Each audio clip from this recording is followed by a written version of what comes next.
Wow. Wow. Wow. Wow. Wow. Is that what you need for the test audio? Us just going wow over and over again? Wow. Wow, wow.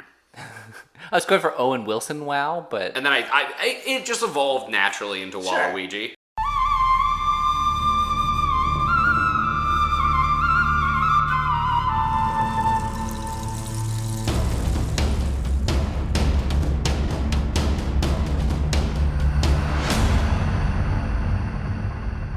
Welcome to the Survivor Turning Back Time podcast, the Survivor podcast that makes you go to the dictionary to look up the word travois. I am your host, Stephen Levine, with, as always, my co-host, Jared Sheldon. Jared, how you doing? What is a travois? It's a thing that you drag. I looked this up, and I, of course, do not remember what it is, because it's that unmemorable. What if we took a stretcher and made it worse? Yeah, exactly. I mean, the idea... Well, okay, I don't want to get into that. We won't get into it. Okay, Stephen. Sure. You are Stephen. I am. That is me. We have been looking at a show through the lens of 21 years ago. It is 2022 at the time of recording. This episode takes place in 2001. 2001. What is a thing that we will look back on in 2043 and think has changed for the better, for the worse, or something that is insane to think about? I think meme culture is going to be one of those where you look back and be like, oh, I can't believe I posted that. Oh my god. Like the old ones, like Velociraptor and yeah, stuff. or you look back and you're like, Ermagerd. I was so into Ermagerd. I thought that was so funny. It's not anymore. That's true. That's a good one. I think plastic. I think we're going to look back on plastic and like people look back on lead now.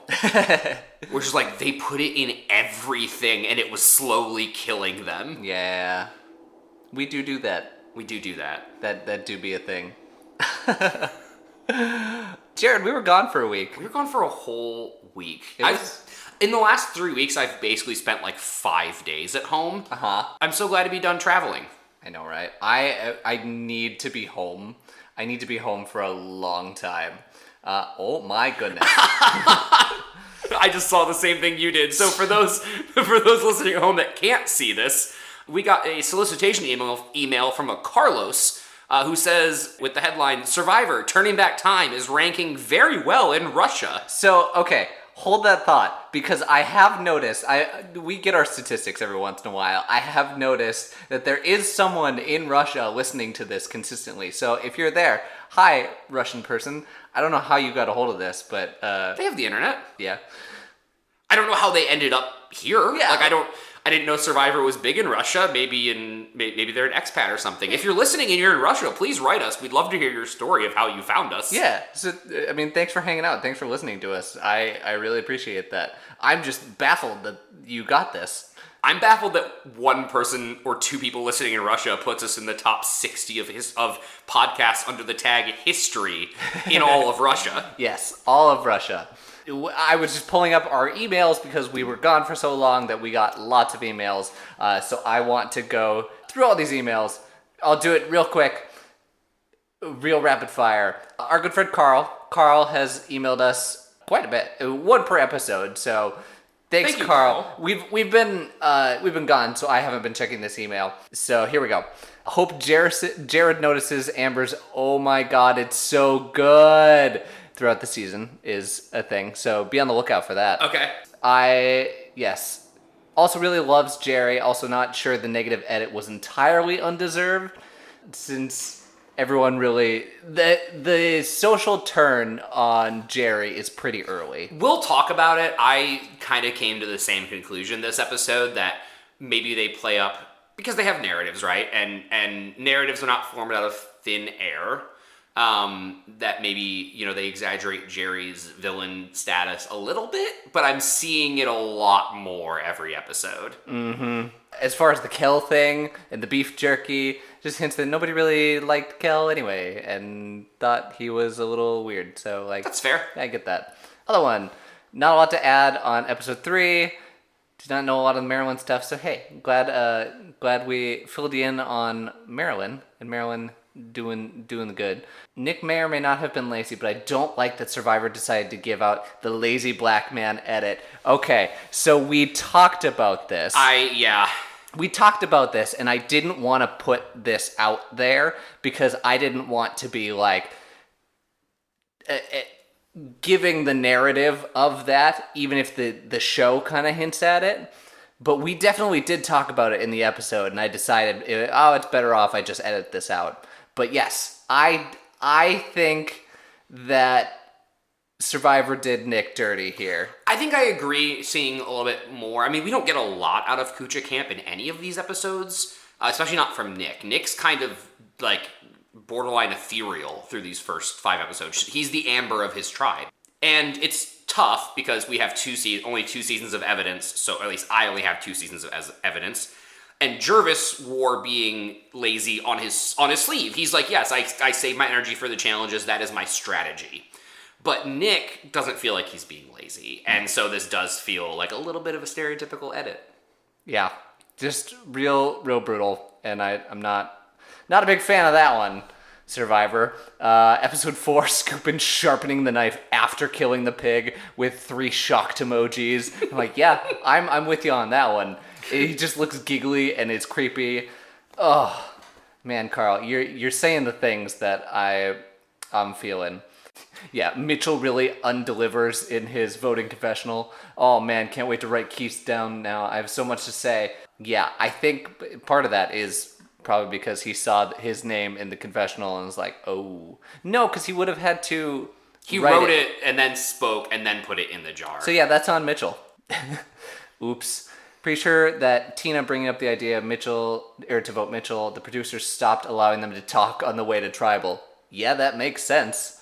Yeah. Must have been a shitty walk 2 to 4 hours in silence. I didn't know it was that long either. I don't know if it's that long because they do have to walk home in the dark afterward. Yeah, or if they just feel like it's that long. That's true. Like I said, it's not like they have a clock sitting nearby. And that's fair. Says that he'd call the Gretchen vote a blindside. Oh yeah, okay, I agree with that. Yeah, I think that's a fair call. Oh, and Josh sent us another good information, so I wanna deep dive into this. Mitchell Owen on being outed after the show. Oh, I think this is the exact article that we read from, and I agree. So I really appreciate that. Thank you. Because we were gone and we recorded early, we didn't have a chance to get to your message before we recorded. But thank you for sending that. I agree. That was a huge, big point to talk about. Like the way his life and his trajectory in life was affected by the show and by Media Blitz. And I cannot stress that enough, that Media Blitz is insane. What is Media Blitz? Sorry. The tabloids desperate for any kind of information. Oh, yes, okay. Because these people are now pop culture famous. Yeah. They have suddenly gone from nobodies straight up to the very tip top of everyone wants to know who you are and everything about you. I mean, we're talking about it 20 years later. Yeah. It is really interesting how the show still feels so quaint. And so I'm sure it was big budget, but because the technology is just worse, it still feels kind of rough around the edges and quaint, but it was the biggest thing in America at the time. Yeah, after season, this is the biggest thing in America at the time. Yep. And they're getting the big name sponsors like Target. And maybe others. Although they had Target season 1 too. They did. So Target was on board from the get-go. Target came back after they burned all of the Target stuff in a campfire. Target, ahead of their time. They knew. Target, our goods are flammable. I would say most are, yeah. True. If you try hard enough, most everything is flammable. Am I flammable? Yes. That's the whole process of cremation. Bumper!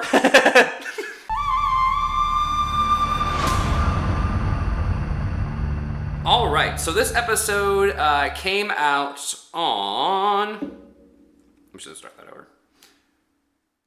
So this episode came out on February 22nd, 2001.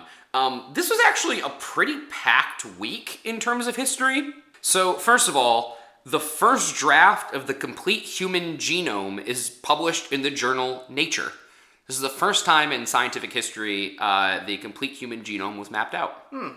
Which probably, I think that's really cool. I'm a massive nerd. And more relevant news to people, Dale Earnhardt passed away on the last lap of the 43rd Daytona 500. Yeah, didn't he crashed and died, right? Yep, he sure did. And made NASCAR implement new safety standards. As they should. That is actually something, a lot of these we've talked about, I was young at the time these last two seasons had come out. I was 6, 7 years old. I vividly remember that happening. I remember I was like, my family, there's a couple people that like NASCAR, or at least liked NASCAR. And I think like I was at a restaurant with my family when he hit the wall. Oh my God. Yeah. I didn't watch NASCAR growing up. I did watch a lot of Sports Center, so I don't remember the death of Earnhardt, but I do remember the kind of rise of Earnhardt Jr. Yeah. And that they kind of really dug into his dad crashed in a horrible crash. And like, oh my God. And then FBI agent Robert Hansen is arrested for spying for the Soviet Union. Oh my God. Arrested in 2001 for the Soviet Union means he must have done it 10 years, 20 years before that. Sure, they got evidence later down the road, or they were just finally a trial. Yeah. No, that was when he was arrested. He was ultimately convicted and sentenced to life in prison. Oh, shit. Yep. Don't sell state secrets. The Survivor Train Back Time podcast does not advocate selling state secrets. You're getting a little relevant here, Jared. When you're president, they let you do it. That's fair. Apparently. And then the number one song was Stutter by Joe featuring Mystical. Now before this, Steven, I looked up this song and said, have you ever heard this song in your life? And you said no. I don't remember that song even slightly. No idea. So, busy week in the news, not a busy week in music. I want to go back. I just wanted to say, when I was reading that last email was from Josh. So thank you, Josh. I don't remember if I said that it was from Josh. Thank you for that information. It was greatly used before you sent it. But keep sending us stuff because you're great, and I appreciate your font of knowledge. Anything else you want to discuss? No. Just the episode. Cool. Wait, since that's why we're here.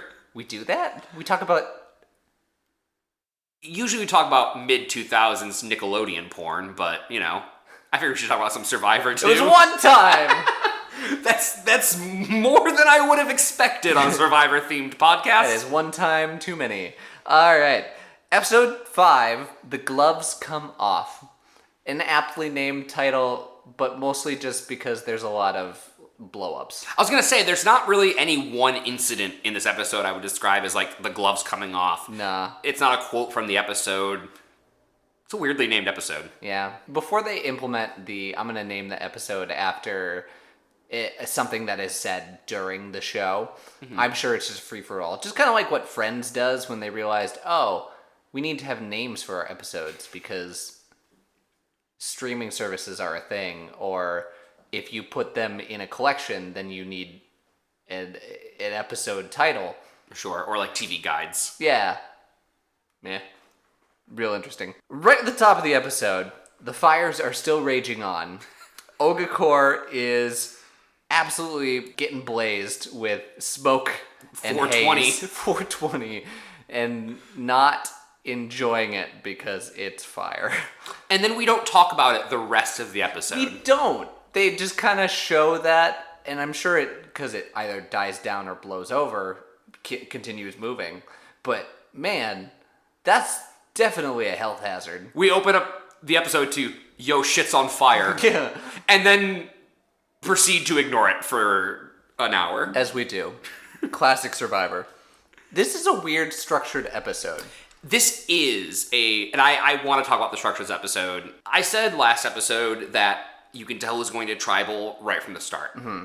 That does not change this episode. No. The entire narrative of this episode is, can Ohakor break their losing streak? Mm-hmm. Ohakor has had the entire spotlight this whole season, minus the first episode. Okay. They have I think 5 of them left? Yeah, the 5 of them left are like the Like, they are like the protagonists of the season so far. Because that's where the drama is. That's what they're focusing on. Yeah. In Kucha, besides some personality differences, everything's going good. They haven't had to vote anyone off.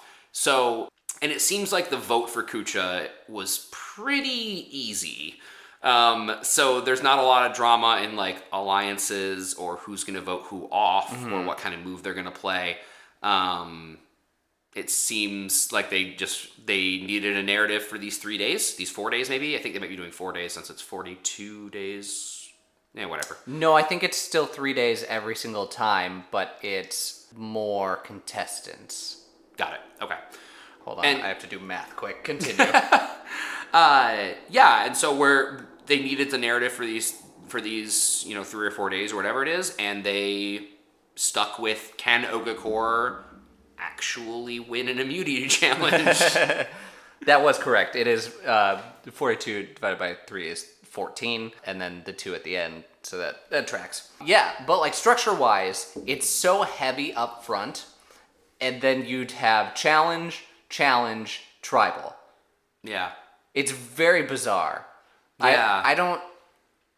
Survivor sometimes does that, but it's weird to have it that much, where they have to really dig deep to find something to put in between the 2 challenges, which are a full day apart. Yeah, it didn't feel like much happened in these 3 days No. in Australia. Usually when you see these types of episodes, I feel like it's because tribal is big and explosive. Like we saw last episode, there's very little time between the reward challenge and the immunity challenge, and between the immunity challenge and tribal, because the tribal takes like 20 minutes. Yeah.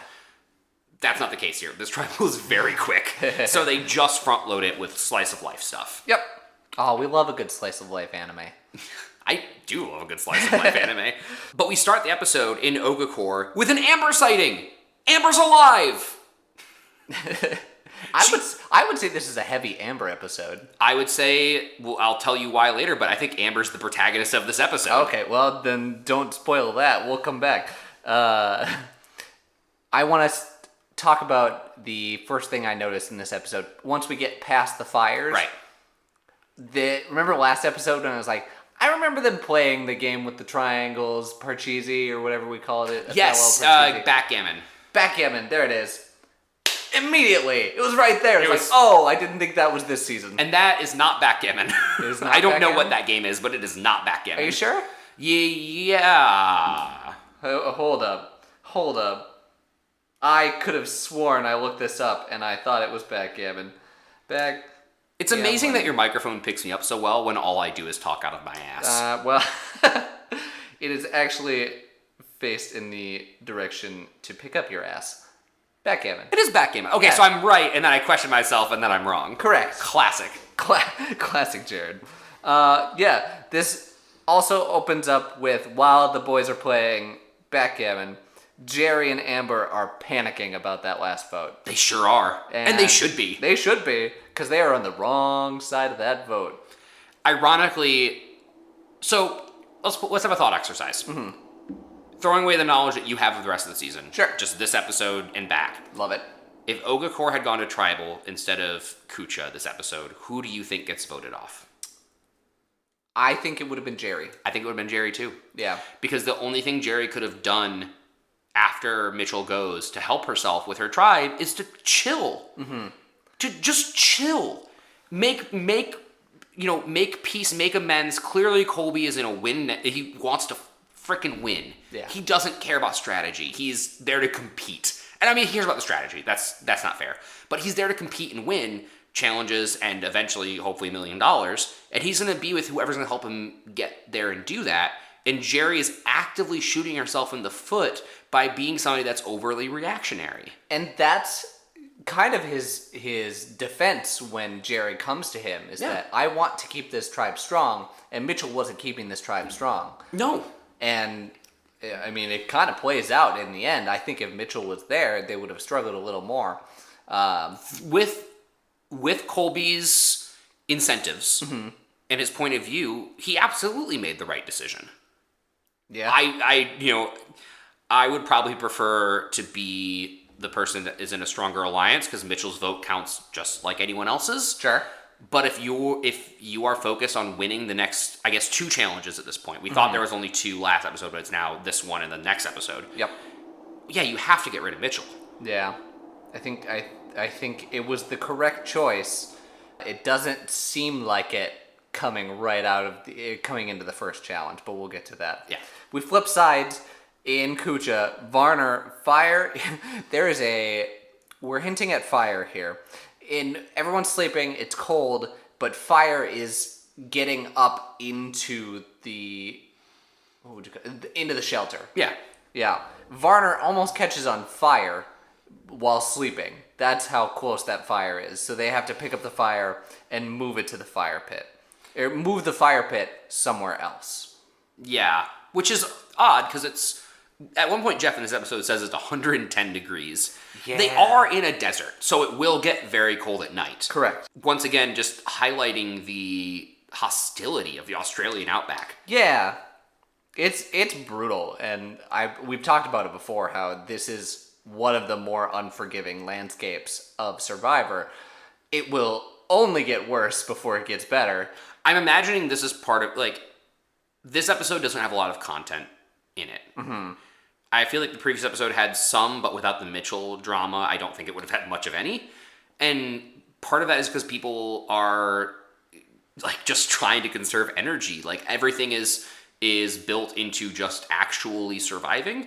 And I think that, like I said before, I think that's really cool, but also probably a little too far with the Outback. Mm-hmm. Somewhere between the Outback and Fiji, please. Yeah. It is really interesting going back and watching this back to back to back. They clearly don't have a whole lot of things to show in this episode. So what they do is a lot of foreshadowing, which I find very interesting. And we'll talk about it in future episodes, but there is some clear foreshadowing going on of what is going to happen in the game and what changes the game. But you don't know that, and I do, so we'll ignore that for now. And Kimmy is talking to the chickens.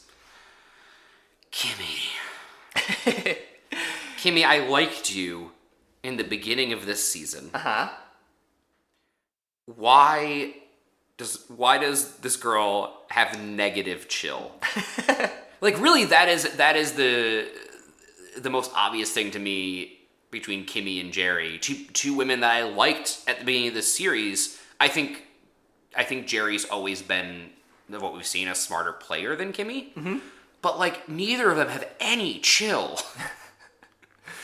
And yeah, it's always on. It's always the next thing to either stir the pot or make drama going on. And again, this is the edit. There's so much more in the day. There is. That's true.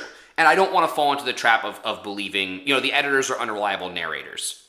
However, with Kimmy, what she's doing is kind of ridiculous. Mm-hmm. Everyone around her thinks it's ridiculous, and they vote accordingly. Yeah, if this wasn't a unanimous vote, I would consider the edit to be a little unfavorable. Mm-hmm. It is anyway, but there may be evidence to back this up. Yeah, and listen,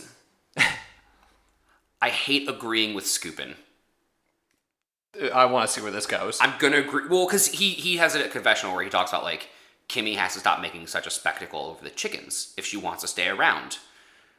And I'm like, oh no, he's right. It's like the meme of, like, the worst person you know just had a good point. I would like to also bring up a quote from Scoopin around the same time, where Scoopin says, and this is word for word, I wrote this down because I was concerned, "I feel the need to shed some blood." Whoa, how did I miss that? Yeah, it was, we're talking about chickens, but still, the way he said it, uncomfortable. Oh my god. Did you notice, though, when Kimmy goes off to avoid the killing of the chickens, did you notice Kimmy's giving a confessional, and there is a kangaroo, like, wandering up behind Kimmy?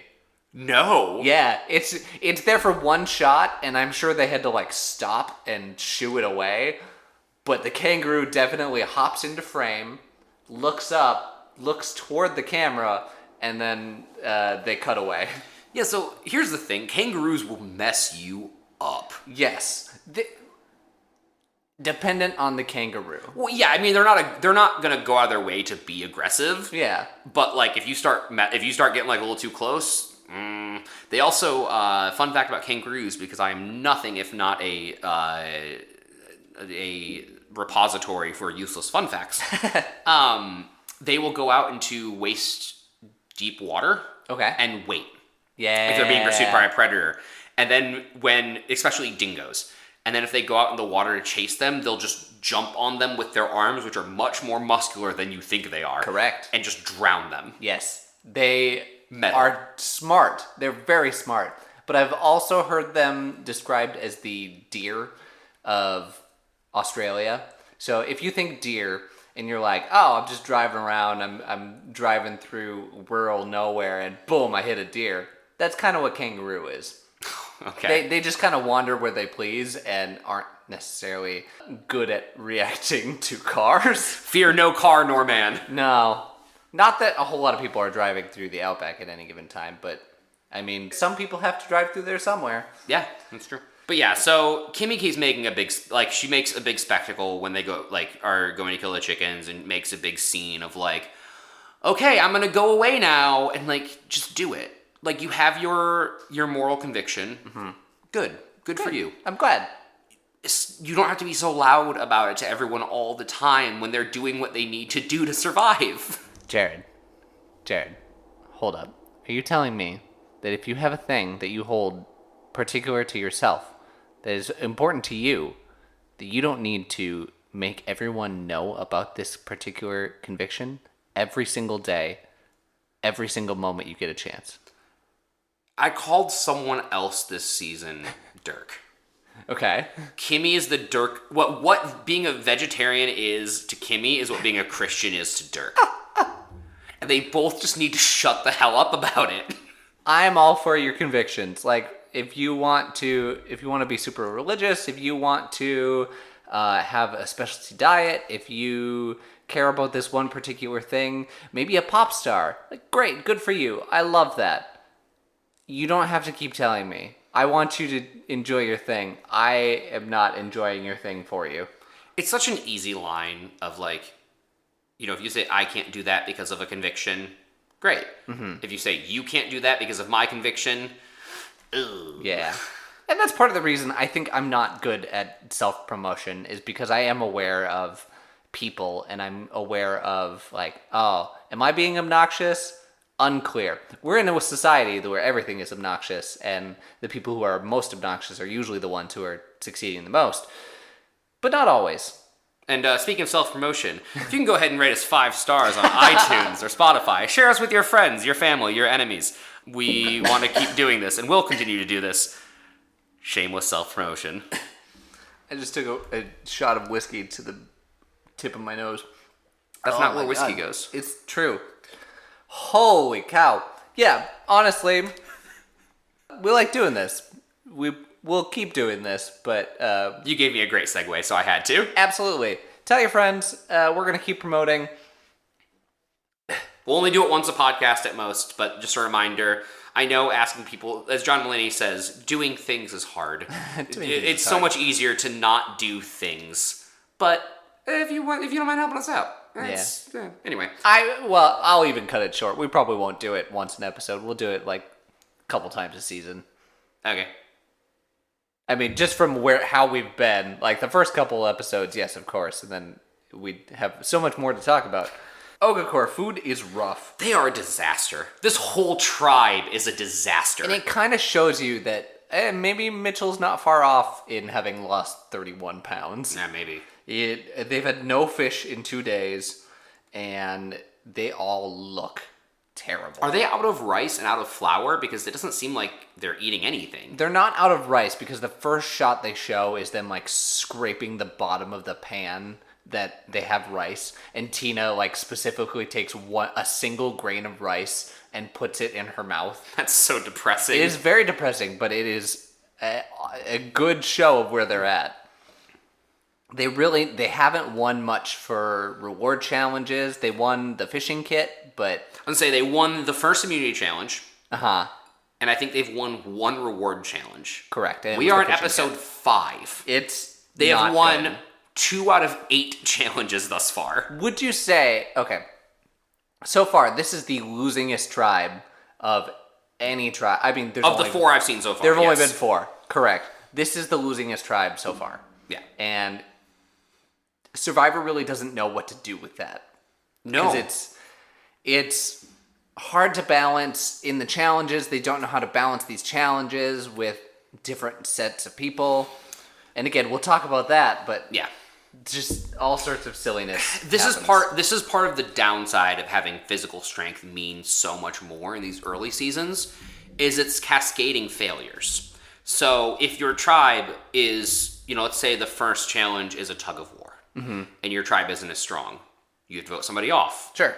But then the other tribe gets to sit their weakest member, or have one, or I guess in these early seasons, have one other person compete. So if the second challenge is also a tug of war or some type of strength-based contest, you will never be stronger by getting rid of tribe members. Correct. They have not implemented the you can't sit out 2 challenges in a row rule. And they do it this episode, actually. The immunity challenges episode is more mental than physical. Mm-hmm. Because every time we do a physical challenge, we just watch Ohakor get freaking smoked. Yeah, and they do. And they will get smoked in... Well, not smoked. It was actually pretty close for a while. If you look at the actual, the first...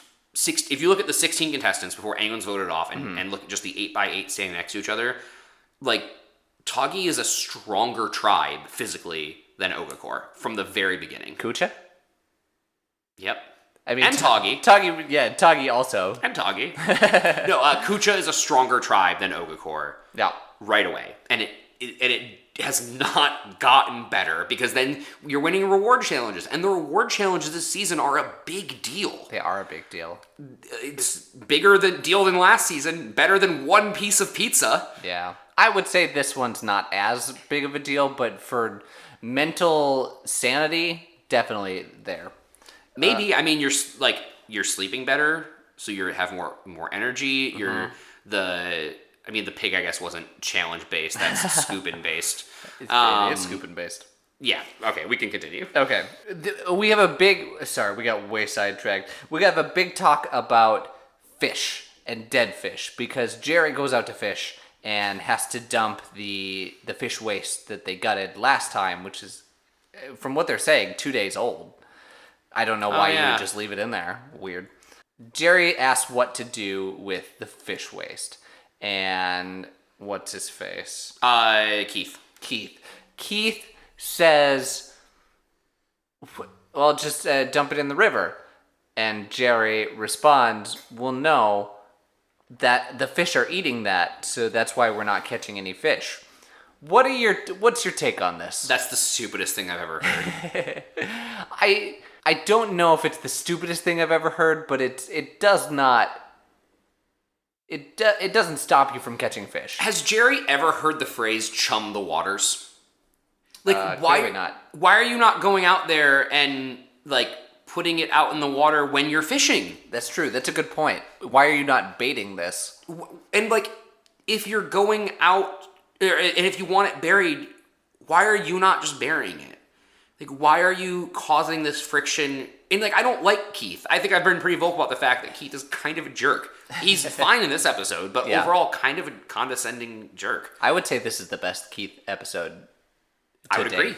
And yeah, I mean, it kind of helps that he's riding a big win from Tribal, but it's so odd. It's such an odd exchange between the two of them. I just was thinking to myself, I was like, why is this here? Why are they having this conversation? Because they didn't have enough footage to put other places. But even those two people in isolation without cameras on, why are they even having this conversation? It felt like they're looking for things to fight about. I'm gonna throw that aside. Jerry is looking for things to fight about. Agreed. Keith does not want anything to do with this, and clearly tries to diffuse the situation while also being the fuck? Why are we talking about this? Jerry's lost her alpha dog spot, and she's trying anything she can to get it back. Yeah.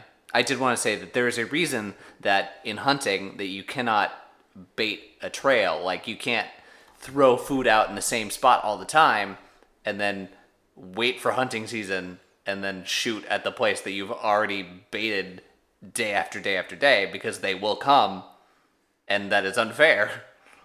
So, yeah.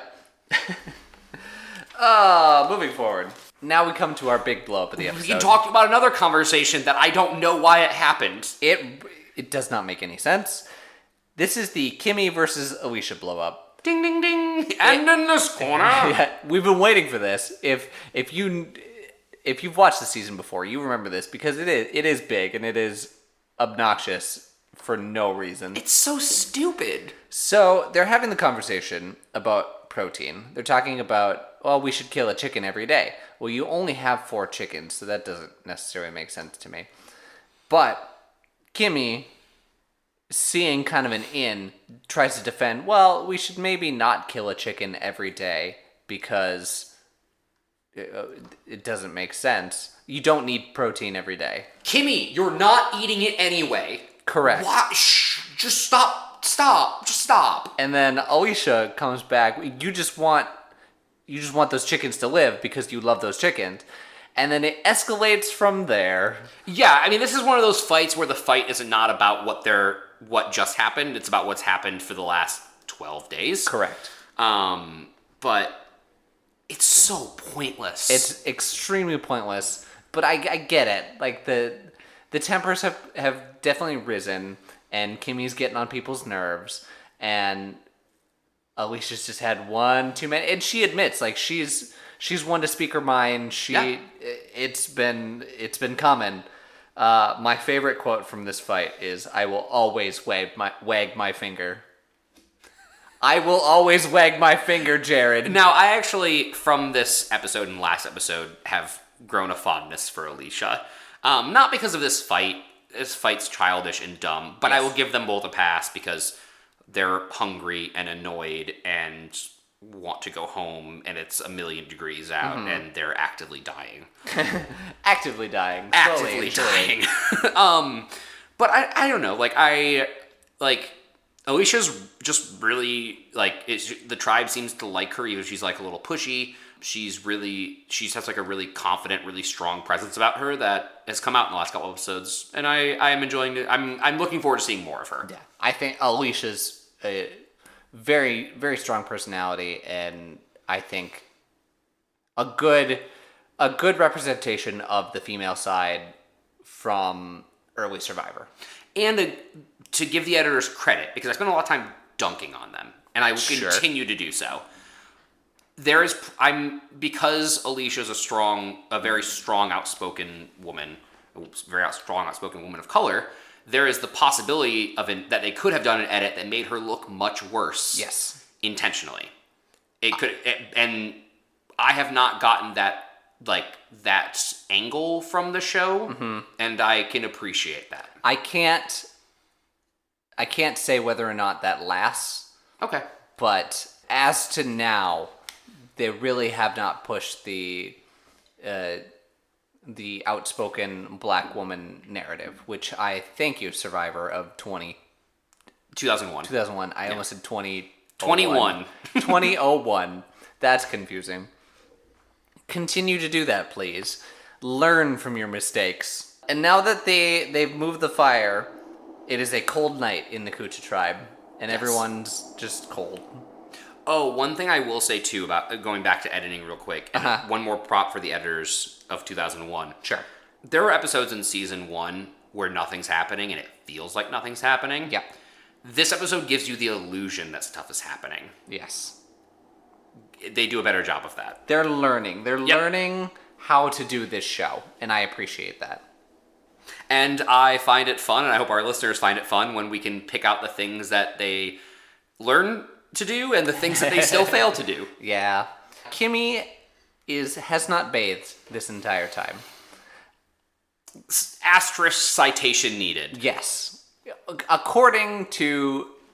And I was Scoopin'. Yeah. Kimmy has not bathed. They do show a little bit of evidence to back this up in the... Scoopin' talks about the... Yeah, when people change their clothes, you see a tan line. Kimmy has a dirt line. Kimmy has a dirt line. which is true. It is there, and you can see it. Oh, she's gross. Yeah. She definitely is not bathing as much. And there's a river right there, and we have a little, vignette of her talking about how much she hates the river and how gross she finds it. It's real gross. Which, yeah, it is. That's fair. But, I don't know. There's a certain point where I'd be like, I just gotta do it. Yeah, I don't think it's as gross as she's making it out to be. No. This feels like another thing that just wouldn't be in the episode if more happened. But also that I think a lot of what we see from Kucha in this episode is building the case against Kimmy, since she's the one who's going to get voted out. Yeah. What's weird is that if it was a still river or a still lake, I would be like, yeah, okay, I kind of get it. Like the swamp that Greg and Colleen jump in. Both got very ill from. Correct. But it is moving water, and it is clearly pretty cleanly moving water. It's clear. Yeah. I mean, you still have to boil it. Please, dear God, boil your water. But it looks not bad.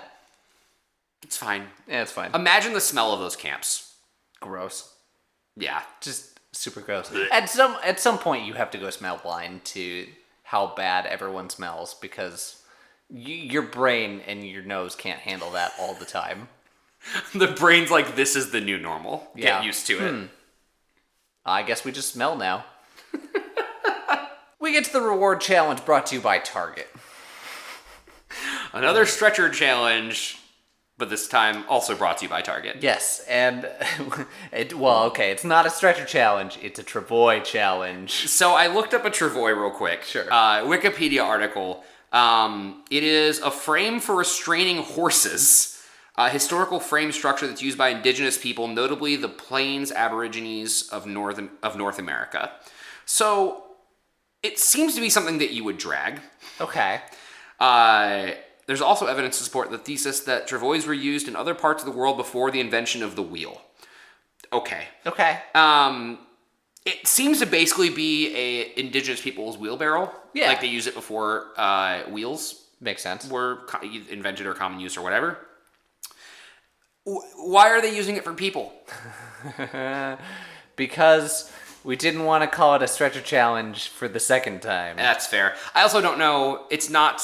I couldn't find anything of whether Australian Aborigines use travois. It seems like they probably did. Just looking at the way it lists that a lot of indigenous peoples did. Mm-hmm. So hey, Survivor, maybe you did a good cultural thing again.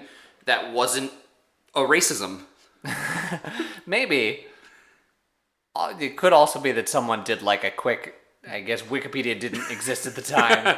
But yeah, did a quick read through a book and said, we should do that. Or they're like, my uncle's cousin's nephew one time told me about this thing that native peoples used. Yeah. They're going to be great. Anyway, it's a stretcher challenge where you have to save, quote unquote, save your tribe mates. There are 3 zones, and this is one that they had to sit people out. This is the first time we see people sit out of a challenge. Which is very strange. Well, I think they did at least once in season 1. For a similar idea. Like, there was absolutely no way you could do it with more people than the other. Okay. But I could be absolutely wrong. It doesn't matter. It doesn't really matter. That's not a landmark. Yeah. This is one where you run, you pick up your tribe mate, you bring them back to a location where they are suddenly healed. Yes, they are injured tribesmate, and they're healed, and then they can aid you in getting the other people. It was such an unnecessary addition to say that they're suddenly healed. Like, just say you gotta get them to the first aid tent, and then, they're still trying to put stories behind some of the reward challenges. Yeah. Don't need it. We don't. It's really very need silly. It makes it feel like you're on a playground, and it's like, all right, well, when you cross that line, you're suddenly healed, and you can join back and get on this side to capture the flag, and Jared. Jared, I want to tell you a little backstory in Stephen lore. Okay. So around this time when Survivor was at its peak, I was really big into Survivor. Shocking. I know.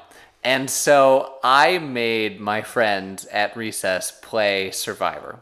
Oh my God. We did challenge. I think it was 1 or 2 days, and we did challenges. We voted out, and it was. That's cruel. It is kind of cruel. As children, that is cruel. It was to the point that people were like, can you just vote me out? I want to go do something else. No, that's not so It's bad. like, yeah, okay. I was Jeff. I was the Jeff. Oh my god, of course you were the I know, Jeff. right? Just a little backstory into, I was that kid. 7-year-old Steven must be very proud. Yeah. You know what? I'll back that up. I'm cool with that. Was it my, this person's kind of weird moment? Of course. But every other day we were playing football on the field. So, like, whatever. We can do one day of something different. I mean, I beat my friends with sticks and Naruto ran, so Oh my God. I get it. Okay, when I say beat with sticks, that does sound intense out of context. We would sword fight with sticks. So you were friends with Scoopin'. No, I was not. You take that back. Okay, I'm sorry. Scoopin', although from his criminal history, Scoopin' would have tried to be friends with me at the time. Because I was 7. Oh, no. Steven takes a sip of his drink. Yeah. After this, we're going to continue and watch the episode, so I maybe should not be drinking. Oh, well. Oh well. Here we are. Kucha works really well together, and I think their strategy to pick up the largest person right away made sense, or the strongest person, I should say. Yeah. And where they could help with the Travoy and continue to carry these people. Ogakor's a mess, man. Ohakor is a mess, and they tried to stay together, and they really they were competitive up until the last leg. It seems like the last leg they also took different routes. Yeah. And Kucha took like a straight line, whereas Ohakor like went around. They got caught up in a lot of foliage, and it really killed them at the end. So Kucha runs away with it at the very end, and Amber just sits down in the river and cries. Mm-hmm. Like I said, this is the Amber episode. Yeah, no, it is 100%, and she kind of, I mean, everyone's beat. Like everyone on Ohakor is devastated. I mean, they're getting brutalized. Let's be honest. They've won 2 out of 9 challenges. Mm-hmm. They're winning less than 25% of their challenges. They're clearly physically outmatched. Yeah. They voted out probably their strongest person first. Who is? Oh yeah, Kel. You're right. And really, they're just sick of losing. I don't blame them. No. I would be sick of losing too. Though I do think this motivation sort of galvanizes them, and I think that helps them. Like, nobody in the tribe seems to dislike Amber. Mm-hmm. They might not vote with her, but they don't. We have not seen any animosity towards Amber. Also, because we've seen very little Amber. Correct. Her crying and being that upset, and Colby's sort of. I mean, we get to it a little bit later before the immunity challenge. They sort of start doing like rah-rah speeches, like Amber, and that Amber leads that. She becomes like a high school football coach. It's nice that you find motivation in places you wouldn't normally think to look, or the camera hasn't thought to look for 5 episodes. Yeah, and really that's the only thing that happens between this and the next challenge is the pep talk, but also the Kucha bath party. Oh, yeah. Yeah. There's like underscore music, and it's like, yay, Kimmy doesn't smell. And they really focus on Scoopin'. Like, he's just digging into her, and everyone's kind of chuckling behind her back. And I'm like, oh. Yeah. I don't like that. Imagine like agreeing with Scoopin' over Kimmy. Yeah, that's a thing. And I do this whole episode. Ugh. And I hate saying it. Yeah. But I'm not going to sit here and lie to you. Oh, boy. And there's so much I want to talk to you about, but we will get back to it. So, before we get to the immunity challenge, sure, there was a couple of things I want to talk about. Okay, go for it. So, Kucha feels sorry for Ohakor. They're talking about like Varner's talking about like how he feels so bad for them. Everyone else is talking about how they feel bad for him. Varner's saying, no, absolutely not. Do not feel sorry for the tribe. He says, we're gonna kill them, and Scoopin's gonna eat their eyes. Yeah, he very specifically says that, which maybe a step too far, but I like the attitude where you're like, no, you don't let up off the gas. This is how you lose games. This is how the NFL, you let off the gas in the fourth quarter, then suddenly they've scored 3 touchdowns on you and you're losing. Well, I mean, we have the Falcons as Super Bowl champions from a few years ago to disprove that. 28-3. 28-3, baby. If you're listening, you're a Falcons fan. Nowhere is ever safe. I'm sorry, but also I'm a Vikings fan, so I get it. I'm a Lions fan. It's like the gif from The Boys where it's like, go ahead, let's light this candle. I might lose everything, but then I've got nothing to lose. Then I got nothing to lose. I got nothing to lose. But Kucha does. So let's get to the immunity challenge. Yeah, they go right into that immunity challenge. It is a maze. And this is one of the better constructed mazes that I think I've seen, where the maze is... It's a pretty straightforward maze. You could solve it in maybe 2 minutes if you were just trying to get through. But in order to do that, you have to find these posts where you collect these tokens, but you have to do it in order. Yep, 1 through 5. 1 through 5. So you find one, you may have skipped past 2 on your way there. So you go, oh, I got to go back there. 5 was clearly in the middle, so they made that as clear as possible. And they wanted this challenge to be a spectacle. Yeah. Jeff emphasizes how much lumber was required It took 2 weeks to build. It took them 2 weeks to build this maze. They've only been there for 2 weeks. Which is probably why they don't do this again. They might do this again. I'm sorry. I shouldn't make statements like that. They kind of do. This challenge is not a group challenge. This is one that you see in a Final Four that they've had some time to work on. But yeah, I was shocked to see this one so early in the season. It felt like an individual challenge that they stuffed a tribe into. And that might be because they're like flipping through the flashcards being like, we need a non-physical challenge. Like, we need something that Ohakor can compete in. I think they just had to get this out because if next week is the last week before merging, then their challenge does not work because they built 2 mazes. That's true. And it took them 2 weeks to build 2 of them. Correct. So they needed to do this now or it wasn't going to happen. Yeah. So this is...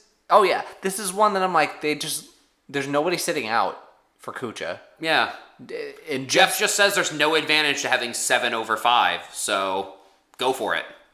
Yeah, I would say it's almost a disadvantage. I agree. I think it's a disadvantage. So I'm okay with it, but if the whole goal of these challenges is to be even keel and just like the better team wins, it does not make sense. No, and I think this is an example of the producers putting their thumb on the scale. I think they really wanted Ohakor to win this challenge. I think you're right, but also I just think they didn't know what they were doing. That's fair too. I would give them credit and say, yeah, let's try to let Ohakor win this one. But I just don't think they knew what they were doing. They didn't know what to do with these extra people. That's fair. So this is one where I was like, Keith is leading his team to victory. Yep. This is the best leadership I've seen out of Keith. Yeah. Because it's almost kitchen-like, which makes sense, where in the moment he is calling out, no, this way, go this way, in very direct but not demeaning way. He is really dragging this team to the right places. I agree, and that's what I talk about. That's what I was talking about with all their motivational speeches that Amber and Colby and all that were giving before this challenge. I think that they all really pulled together and I think it really helped them, and I think Amber and Colby, but especially Amber, were the conduit for them being able to put aside their differences and just focus on the challenge. Yeah. I think if you have that lingering, I mean, there's still lingering animosity, but if you're not able to put it to the side, this challenge could become a clusterfuck. It could very easily become a clusterfuck. But really, the key to them doing so well is that they memorized where the other posts were on their way by. Whereas Kucha tried, but was very clearly unsuccessful at getting back to those positions. I thought it was weird that you could see the posts above the walls. It is, but if they're trying to do that, it makes sense. If you're trying to be like, oh, that's where I need to get to. I don't know how I get there. And it seems like the numbers also weren't facing towards them. Yeah, so they were at an angle, so you could only see them from a particular side.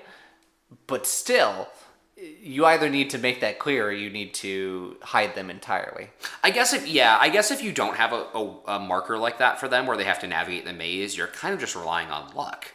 It's whoever just kind of like stumbles upon a pillar first instead of somebody that like navigates the maze correctly to find that pillar. Yep.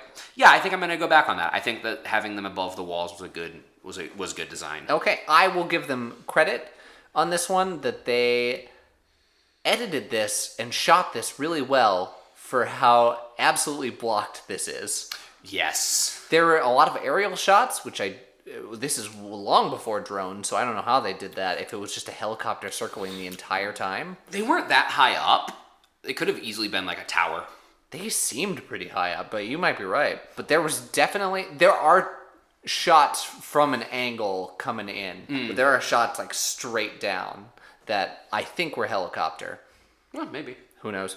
Doesn't really matter. Wait, you didn't know that Jeff grew wings to fly above them record? I know that, but you don't find that till a later season. Oh, I'm sorry. I did get that spoiler. Spoilers! For the record, that was a joke. In case you're watching Survivor and you're waiting for Jeff to sprout wings, I'm sorry. Why would you tell them that? I'm sorry. If someone's gullible enough to believe that, then I want them to believe it. I want to be able to live in that fantasy with them. Yeah. Ohakor wins. Ohakor wins very easily. Yeah. I think Kucha only got 2 tokens. Yeah, no, they got smashed. Yeah, absolutely smashed. And good. We needed some balancing here. We really did. Thank God, honestly. And we get to the pre-tribal, and there's really not a whole lot here. People float names. The name Kimmy floats. Alicia is floated.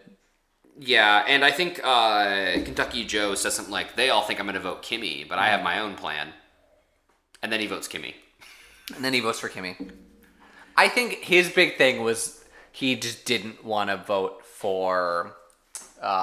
Elizabeth and him have an alliance that is, written in blood. They will never vote for the other one. Yeah, essentially this section is just saying there isn't really an alliance. It's just a couple groups here and there. Alicia Varner, Kentucky Joe, and Elizabeth. Yeah. But like the tribe unity isn't there. They haven't really been forced to make these decisions. They haven't voted since day 3. Yeah. So, really, it's free for all and whoever everybody wants. And to be honest, I still don't think they've had to make that decision. You're correct. Because let's go straight to tribal. It's an absolute bloodbath. It was a bloodbath. Yep. Everyone knew who was going home from the minute they walked in. I knew it was going to be the moment, and good on the rest of the tribe, because it seems like everyone was going to vote Kimmy, and they all knew they were going to vote Kimmy, but Kimmy didn't realize it was her. She says when she votes for Varner, she says, like, I think it should be Elisa, but I've heard Varner's name floated. And I was like, we haven't heard Varner's name floated. No one's heard So that means somebody smokescreened you, and you are going out 6-1. Correct. Guaranteed. Absolutely. They didn't even get to Varner's vote. They just wrote down like her vote for Varner. Jeff just read off 4 Kimmy names, and she. Oh yeah, they didn't show Kimmy's vote at all. Nope, because she was the only one. So that again makes me think they're not stacking these votes at all. I agree. They're not stacking the votes. But this is a weird tribal because they get in, they start talking, and then it starts pouring rain. This is the wettest I think I've seen Jeff in a long time. Oh my. He looks uncomfortable. Yeah, that's true. Other than that one episode in season 1, he is just... His clothes are soaked. He is soaked. He wants to speed up this process. Yes. So yes, I'm sorry, Kimmy. You gone. I also want to talk about Elizabeth for a second. Sure. Because it occurred to me when she was voting, is I was like, Elizabeth and actually Kentucky Joe, too. I mean, she is young, and she is not strong. No. I mean, she might be stronger than I gave her credit for, but she is not a strength powerhouse on her team. And Kentucky Joe is old and has struggled in a couple of challenges. Mm-hmm. And their names aren't even brought up. No, not at all. Good on them. That's good game playing right there. Because it is hard to be a very It's hard to be a young girl or young guy, really anyone under the age of 20. I don't know how old Elizabeth is, but she looks like she could be. Or be very old and make it through the first few votes for your tribe. Hitting the merge, it is so much more important to have people who you get along with and you can trust than to have people who are strong. Yeah. I do think Kentucky Joe would have gone home on the episode that Marianne goes home, or Marilyn goes home. Yep. But his name has not been, neither of them have been mentioned at all. Yeah, I want to say that there was a moment where people were really down on Kentucky Joe. Yeah, it was I think it was the Maryland episode. Oh yeah, where they foreshadowed the challenge. Yeah. Yeah, okay. That makes sense. And then the last thing I noticed is that Rain took out the torch. Again, we're just capping an empty torch. It didn't feel as awkward this season as last season. That's fair. I think they edited it. They edited it better, and like playing the music at the same time as it went down still made it feel important rather than just like, okay, we're putting the cap on something that's not on fire. Jeff did go through the motions of the tribe has spoken, snuff, even though there's no fire. Boom, I'm snuffing your torch. Symbolically. Yeah, he didn't do the awkward thing of like, I still have to do this, by the way. Bloop. Yeah, you're gone.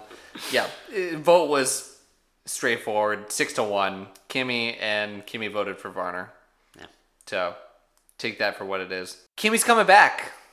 That makes sense. Kimmy's coming back, not for a long time, though. Oh, okay. This is another one of those second chance votes. This was voted on by by Survivor fans. Good. Season 31. Wow. Second chance. Is that considered a good season? I don't remember. Okay, cool. I think it is because it's a lot of favorites and it's a lot of people who I really like. Well, and I will say, like, Kimmy's biggest problem is immaturity. I mean, she just, there's a lot of like loudness and, sort of like voraciousness that the tribe, that can be a boon to the tribe. That can be someone that lifts up their spirits. And I think in the first episode, that's why I liked her a lot. But she can't handle conflict that well. And we've talked about her being way too preachy on the vegetarian stuff so far. So I'm excited to see her back. Yeah. I think in a modern Survivor, this iteration of Kimmy doesn't do very well. I think you're looking at kind of like the Tori archetype from 42, where like immediately is, maybe not as, I think Tori is really condescending in the very first episode of 42. I don't think Kimmy's condescending, but I think that she would rub everyone the wrong way pretty quickly and probably go home pretty early. I'm so excited for you to meet like the classic villains of Survivor. And there is a season of heroes versus villains. So I know, I've heard that's a very good season. It's there's lots of them out there. It's gonna be fun. Okay. Your protagonist of the episode that you already hinted at. Yeah, I mean, like I said, it's Amber. Amber becomes sort of like the moral compass for her team. She brings everyone together. I don't know why they held her back for so long. She seems interesting and charismatic. I'm assuming she probably goes far. Maybe that's why. She really puts in. She does a lot of the emotional labor to get her tribe out of the rut that they're in. Sure. And how do you think Kimmy does in a second chance season? Oh, how do I think she does? Yeah. Okay, so matured Kimmy, season 31. Yeah, so this is what? 15 years later? 15 years later-ish? Yeah. Without knowing who she goes against, because right now I only know that season is beat Kelly and Kimmy. I don't think she does very well still. I want her to. But I feel like as much as I like Kimmy, she has a little bit of jobber energy, if that makes sense. Do you know what a jobber is? No, explain that. Good. I probably would anyway for our audience. A jobber is the first goons that Batman beats up in every movie. Sure. The guys who, like, they're not career criminals, it's their job. Or, like, they're just kind of like, it's an entry-level position for them. Like, Kimmy just feels like an easy vote. Yeah. Yeah. But 15 years can change a person, so I'm excited to find out. It's true, yeah. Kimmy is not very old. No, she's in her early 20s. So giving 15 years of experience, just life experience, is huge. Yeah. That's it for the episode. Do you have a where are they now for her? I guess not, because you don't want to... No, she has 2 kids. She's a single mom of 2 kids. So that's kind of where I'll leave it there. And then we'll come back to that in a while. 29 seasons. Yeah. It's going to be a while. It's going to be a while. Been a while since I could. Bumper.